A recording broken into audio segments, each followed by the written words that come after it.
오늘 말씀은 이혼에 관한 그런 말씀입니다.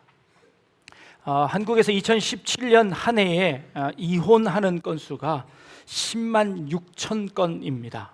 굉장하죠. 10만 6천 쌍이 이 한 해에 이혼을 한답니다.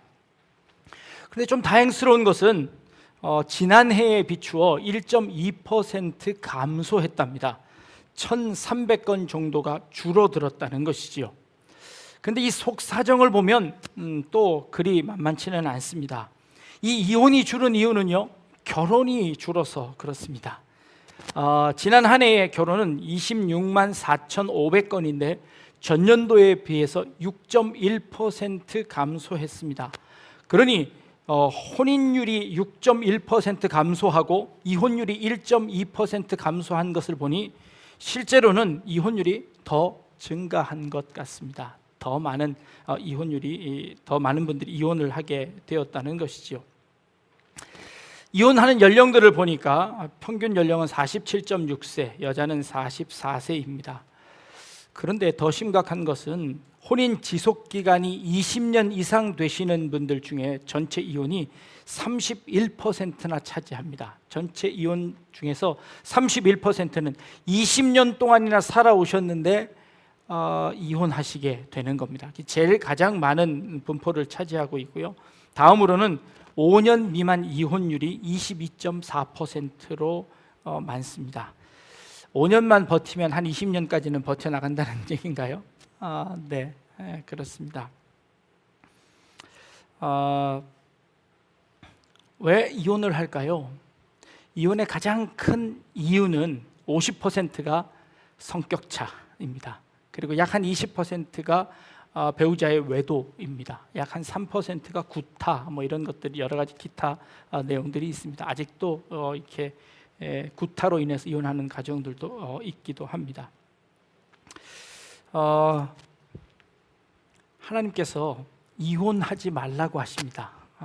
하나님께서 짝지어 주신 것을 사람이 나누지 못할 것이다 라고 말씀하십니다.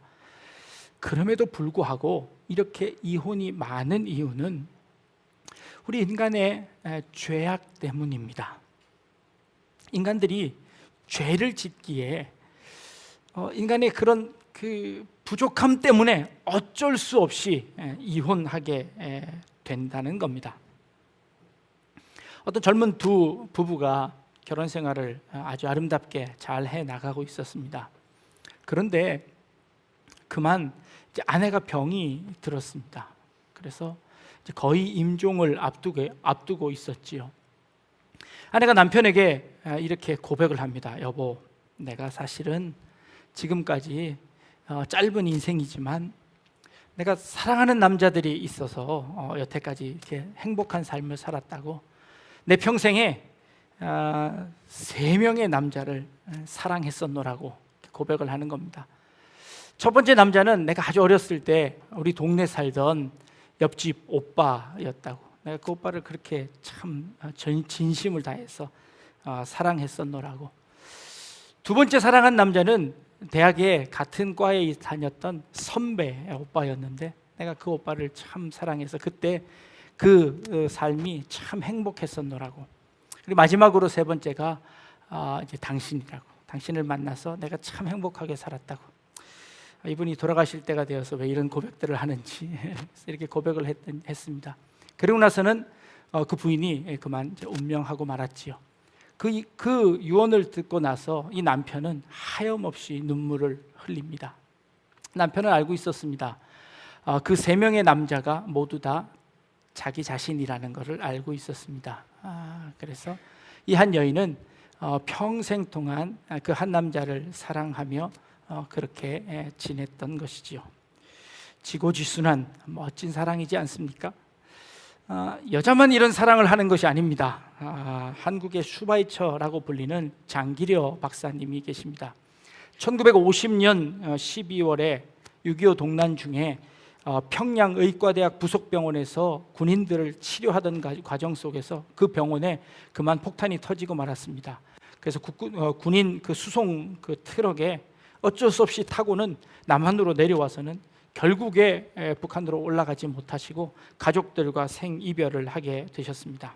아내인 김봉숙 여사와 그리고 5 자녀들과 생이별을 하게 되셨지요.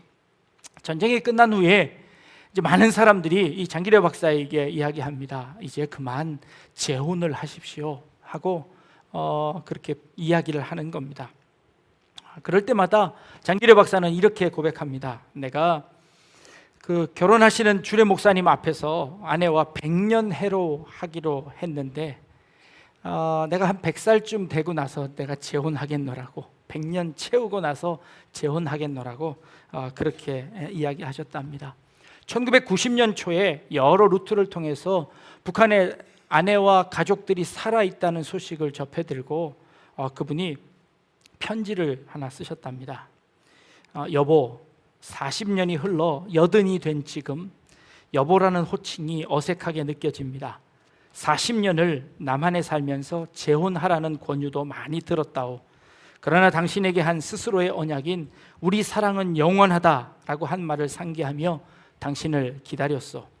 여보, 몇 년 전 남북한의 이산 가족을 몇 명씩 남과 북을 방문하여 해후의 기쁨을 나누고 돌아온 것을 기억하오. 난들 왜 가보고 싶지 않겠소.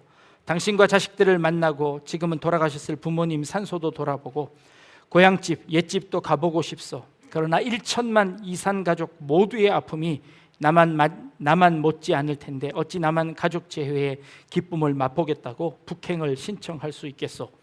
나는 내 생전 평화 통일이 될 것을 믿습니다. 우리는 온 민족이 함께 어울려 재회의 기쁨을 나누는 그날 다시 만날 것을 확신합니다 라는 편지를 보내면서 끝내 1995년 12월 25일 성탄절 아침에 그만 하나님의 품에 안기고 말았습니다.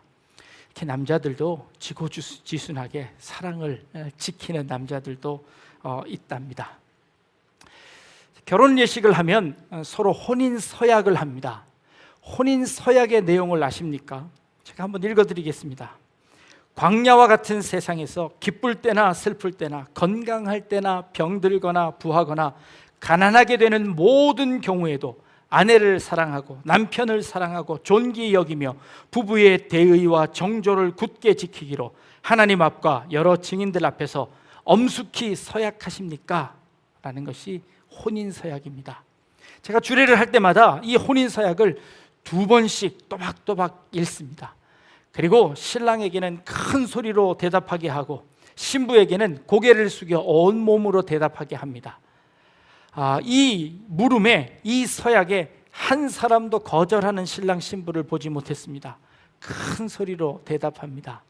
모두들 이렇게 서약하고 결혼했는데 그 서약을 지키지 못하고 3분의 1가량은 이혼을 하게 된다는 겁니다.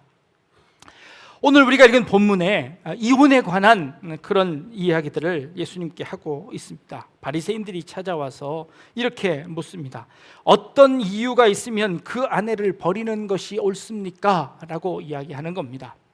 어떤 이유가 있으면 아내를 버릴 수 있습니까? 어떤 이유가 있으면 이혼할 수 있습니까? 이혼할 수 있는 사유에는 어떤 사유가, 어떤 정당한 사유가 있습니까? 라고 물어보는 겁니다. 이혼하는 정당한 사유가 있을까요? 예수님께서 말씀하십니다. 하나님께서 짝지으신 것을 사람이 나눌 수 없다라고 선언하십니다. 하나님께서 짝지어 놓으셨기 때문에 이혼할 수 없다는 겁니다.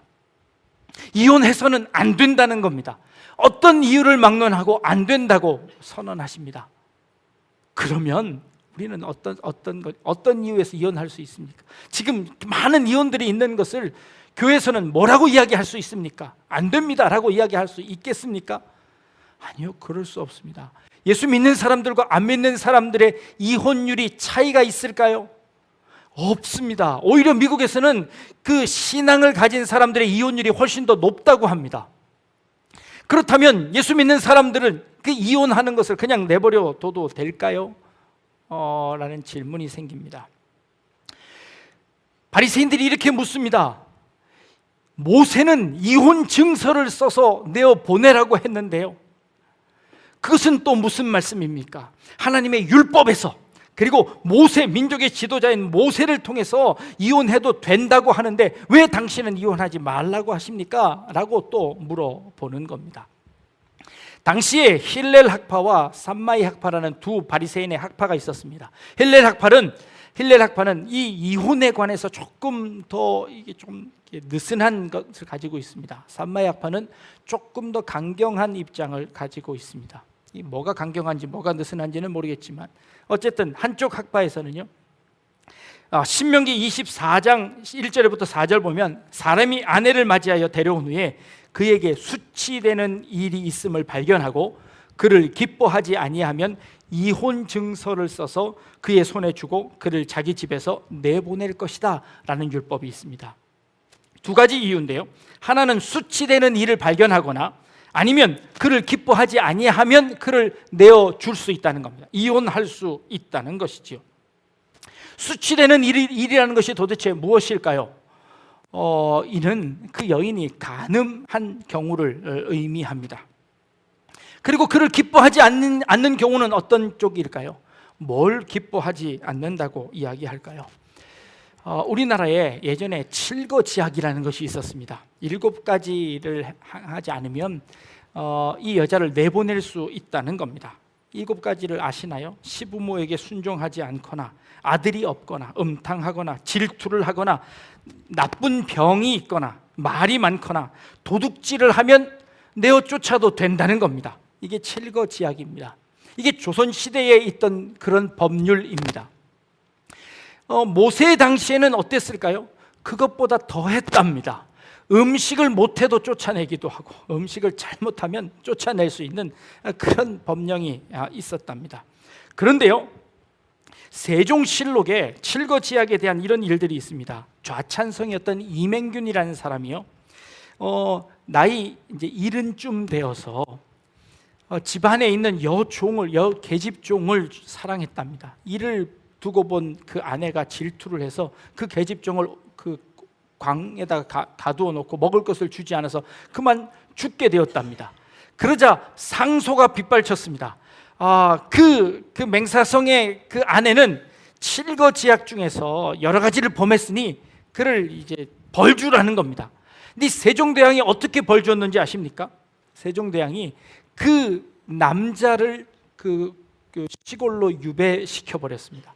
그리고 여자에게는 아무런 죄를 묻지 않았다고 합니다. 이게 세종실록에 기록되어져 있습니다. 이것이 왜 그런 줄 아십니까? 삼불거라는 항목이 또 있습니다. 칠거지약을 통해서 여자를 내쫓을 수 있지만 그러나 이 3가지 이유에서는 쫓을 수 없다는 것입니다. 내쫓아도 갈 곳이 없는 여자는 내쫓을 수 없다가 있습니다. 함께 부모의 3년 상을 치른 경우에는 내쫓을 수 없다. 전에 가난했는데 결혼하고 나서 부자가 된 후에 그 여인을 내쫓을 수 없다라는 것이 이게 3가지 이유입니다. 여기에 해당돼서 그 여인을 쫓아내 벌할 수 없다라고 해서 세종대왕이 그 여인을 벌하지 않고 오히려 그 남자를 벌했던 기록이 있습니다. 그 당시만 해도 이 세종대왕이 굉장히 생각이 튀어 있었고 올바른 판결을 내리셨다라는 생각이 듭니다. 그렇다면 모세의 경우에 이혼 증서를 써 주어서 내어 쫓아도 괜찮다라고 하는 이 말은 도대체 무엇을 의미하는 것일까요?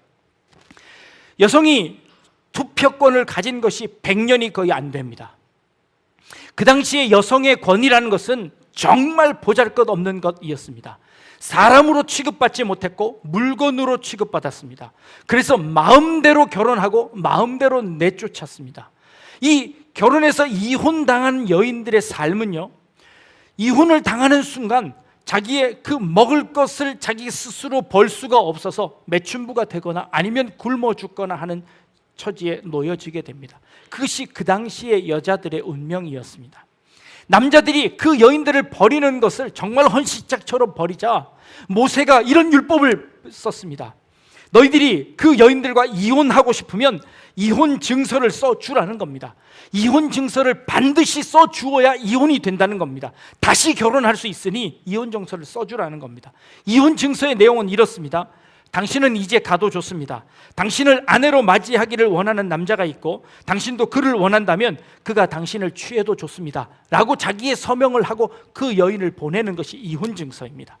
이 말은 이 여인을 해방시켜 주는 것입니다. 이 여인이 다른 남자와 결혼해서 자신의 생명을 유지할 수 있도록 최소한의 것들을 허락해 주는 것이 이혼 증서였다는 것이지요.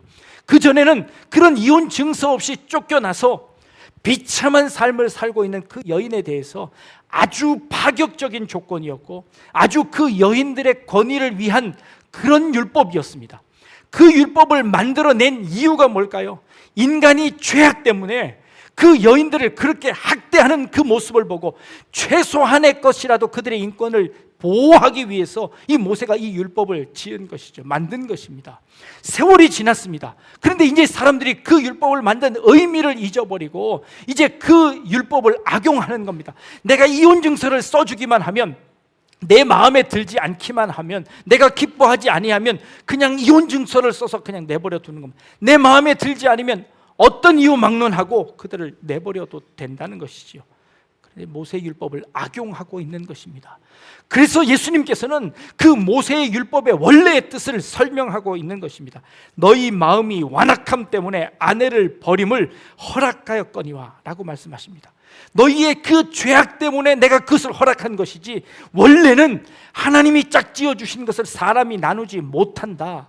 그러나 만약에 너희의 그 죄악 때문에 이혼하게 된다면 너희는 최소한 이것까지는 지켜야 한다 라고 말한 것이 바로 이 이혼 증서라는 것이죠. 사람들이 죄를 지어서 그렇게 되는 겁니다. 어쩔 수 없습니다. 성경에 이혼해도 되는 경우가 두 가지가 있습니다. 바로 그건 첫 번째, 이 상대방의 그 음행입니다. 음행한 연고 없이는 이혼할 수 없다. 그렇다면 음행한 연고 때문에 이혼할 수 있다는 것이죠. 배우자의 그 외도 때문에 이혼하는 경우가 약 한 23% 정도 된다고 말씀을 드렸습니다. 물론 그것 때문에 많이 이혼합니다. 성격 차가 있기도 합니다. 그런데요, 이 배우자의 이 외도로 인해서 이혼하는 것, 예수님 당시에도 그런 일이 있었습니다. 예수님께서 제자들과 함께 있는데 유대인들이 현장에서 가늠하다 잡힌 여인을 데려옵니다. 잡아옵니다. 그리고는 예수님 앞에 놓습니다. 예수님 어떻게 할까요? 그 당시에 음행한 여인은 돌로 쳐서 죽이게 되어 있습니다. 사람들이 다 분을 내며 그 돌을 들어서 그 여인을 치려고 합니다. 그때 예수님께서 참 이상한 행동을 하십니다. 그 자리에서 털퍼덕 앉으시더니 그 땅에다가 뭔가 이렇게 글씨를 쓰시는 겁니다. 도대체 예수님이 뭘 하실까요? 그 글씨를 쓰는 예수님의 모습을 바라보면서 사람들이 의아해합니다. 그러면서 그들의 분이 조금씩 풀어지기 시작했습니다. 도대체 좀 뭘 쓰시는 걸까? 그러시다가 예수님께서 일어나셔서 이렇게 말씀하십니다. 죄 없는 자가 돌로 쳐라 라고 말씀하십니다. 그러자 한두 사람씩 그 손에 쥐었던 돌을 놓고 그 길을 떠나기 시작합니다. 그러면서 예수님께서 말씀하십니다. 뭐라고요? 나도 너를 정죄치 아니하노라 라고 말씀하십니다. 외도한 여인이었습니다. 분명히 죄를 지은 여인이었습니다. 이혼 당해야 하고 죽임을 당해야 하는 여인이었습니다. 그럼에도 불구하고 예수님께서 용서해 주십니다. 근데 단서가 있습니다. 다시는 가서 그런 죄를 짓지 말아라 라고 예수님이 그를 보내주시는 겁니다. 외도하면, 배우자가 성적으로 죄를 지으면 이혼할 수 있습니다. 그러나 그럼에도 불구하고 한 번 더 생각할 것을 권유하고 있습니다. 그 죄보다 하나 되는 것이 더 중요하다는 것을 말씀해 주고 있습니다. 부부가 나뉘는 것이 그것보다 더 아픈 것임을 가르쳐 주고 있습니다. 그래서 한 번 더 생각해 볼 것을 권유합니다. 두 번째, 이혼해도 되는 경우가 있습니다. 고린도전서 7장에 혹 믿지 아니하는 자가 갈리거든 갈리게 하라. 형제나 자매나 이런 일에 구속받을 것이 없느니라. 그러나 하나님은 화평 중에서 너희를 부르셨느니라 라는 말씀이 있습니다. 고린도 교회가 참 우상이 많은 도시였습니다. 성적으로 아주 문란한 도시였습니다. 그곳에서 바울을 통하여서 예수를 믿었습니다. 그래서 신앙을 가졌습니다.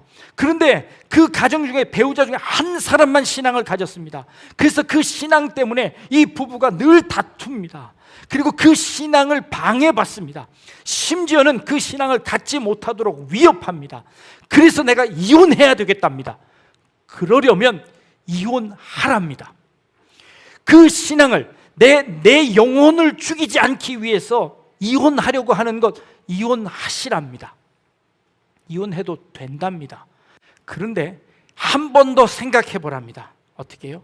하나님은 화평 중에서 너희를 부르셨느니라 라고 말씀하고 계십니다. 고린도전서 17장 16절에 다시 한 번 더 권합니다.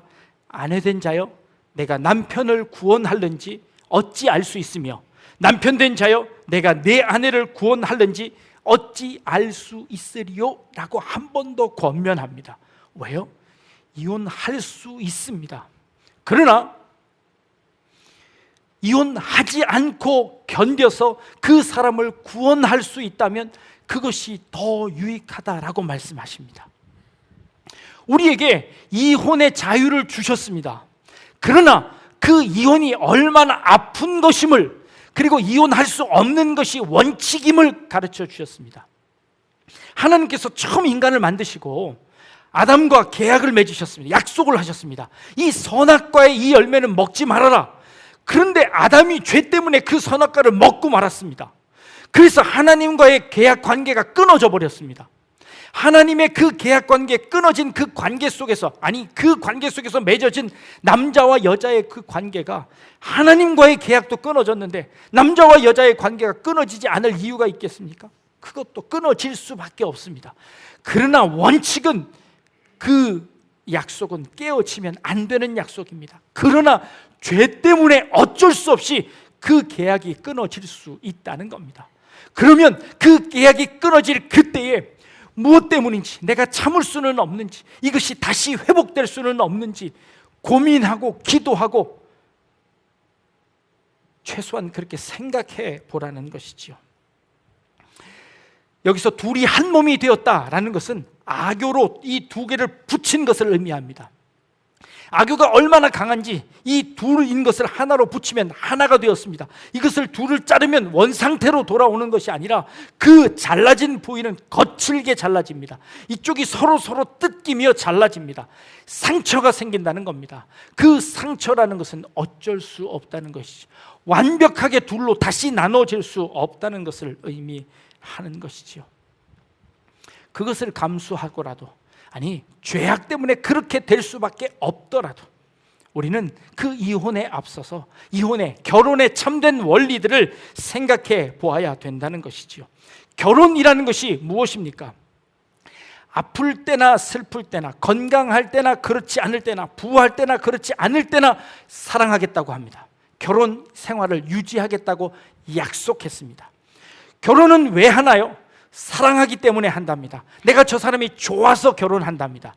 만약에 사랑하기 때문에 결혼한다면 사랑하지 않으면 결혼 안 해도 되나요? 내가 저를 좋아하지 않으면 결혼관계를 끊어도 되나요? 내가 무슨 조건 때문에 결혼한다면 그 조건이 없어지면 우리는 결혼 생활을 유지할 필요가 없습니다. 이유가 없습니다. 결혼이라는 것은요, 그런 것이 아니라 결혼은 두 사람의 이 완성을 위해서 하는 것입니다. 고린도서 7장 14절에 결혼의 목적을 설명하고 있습니다. 결혼이라는 것은 양 두 부부가 반쪽짜리로 불완전한 사람이 하나가 되어서 하나님의 거룩하심까지 나아가는 것, 이것이 결혼입니다. 결혼이라는 것은 그 두 사람이 그 결혼 생활을 통하여서 온전해지는 것을 의미하는 것입니다. 내가 이 상대방이 아니면 내가 온전해질 수 없기에 그 사람과 함께 온전함을 이루어내는 것, 거룩을 이루어내는 것, 그것이 바로 결혼의 목적이라는 것이지요. 거룩이라는 것은 구별을 의미합니다. 내가 이 여자, 이 남자 외에는 다른 사람들을 내가 내 눈에 두지 않겠습니다. 구별해내는 겁니다. 이 사람은 다른 사람입니다. 내가 사랑하는 사람입니다. 그리고 세상 사람들과 다르게 살겠습니다 라는 것이 구별이지요. 이 결혼을 통해서 그 거룩을 이루어내는 것입니다. 그 거룩을 이루어내는 것이 결혼의 목적이기에 이혼하는 것은 거룩을 해치는 것이라는 것을 명심해야 된다는 것을 오늘 이 말씀을 통해서 우리에게 확인시켜 주고 계십니다.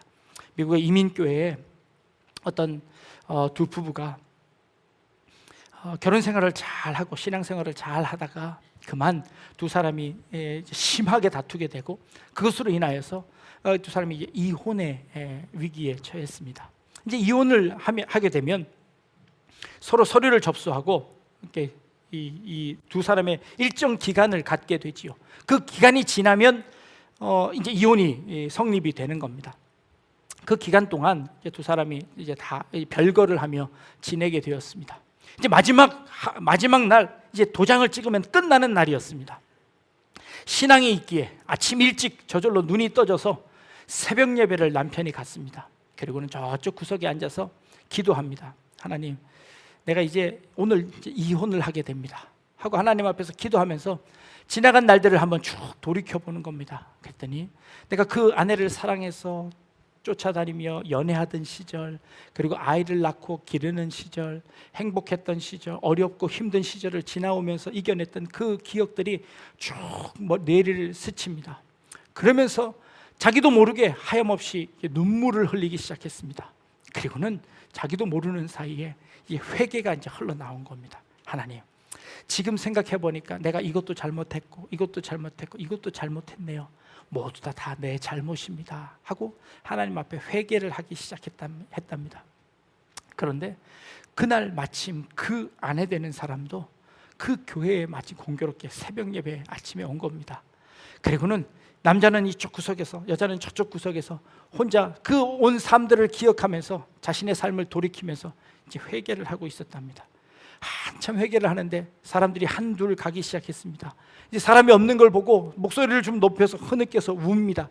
그런데 어디서 듣던 목소리가 들리는 겁니다. 어떤 남자의 목소리가 들리는데 참 익숙한 목소리였습니다. 보니 오늘 둘이 가서 이제 법원에 가서 이혼 도장을 찍어야 하는 그 남편이 거기서 기도하고 있는 겁니다.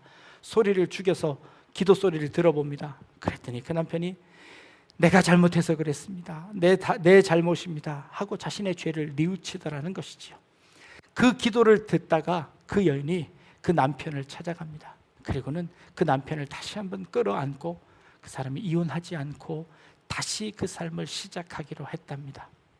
나중에 이 두 부부가 그 위기를 극복하고 아주 화목한 가정을 이루었다는 것이지요. 그 속사정을 어떻게 알겠습니까? 그렇게 화목한 후에 그 사람들이 간증하게 되어서 그 이야기를 자기들이 입으로 하니까 알게 되었지요. 그래서 그 이야기를 듣게 되었습니다. 네, 이혼하는 것, 헤어지는 것은 우리의 인간이 죄인이기 때문에 어쩔 수 없는 것입니다. 그렇다면 그 이혼을 하게 된다면 내가 죄인이라는 것을 인정하고 그 죄를 고백할 필요가 있다는 것이죠. 물론 다시 합치지 않을 수 있습니다. 그러나 하나님 앞에서, 최소한 하나님 앞에서 내가 죄인이라는 그 상처들을 치유받고 그 상처들을 회복하는 일들이 있어야 합니다. 그리고 그렇지 않은 가정 가운데서는 하나님이 짝지어 주신 것이라는 것을 온전히 깨닫고, 그리고 그 결혼을 통하여서 내가 완성되어지고 내가 거룩해지고 내가 그 완성의 단계까지 나아가는 그런 결혼 생활이어야 하는 것, 내 욕심을 채우거나 아니면 내 만족을 채우기 위한 결혼이 아니라 두 사람이 하나 되어서 온전해지는 결혼이라는 것을 깨닫고 하나님께서 짝지어 주신 그 뜻을 깨달을 수 있는 그런 우리 성도님들 다 되실 수 있기를 주님의 이름으로 축복합니다.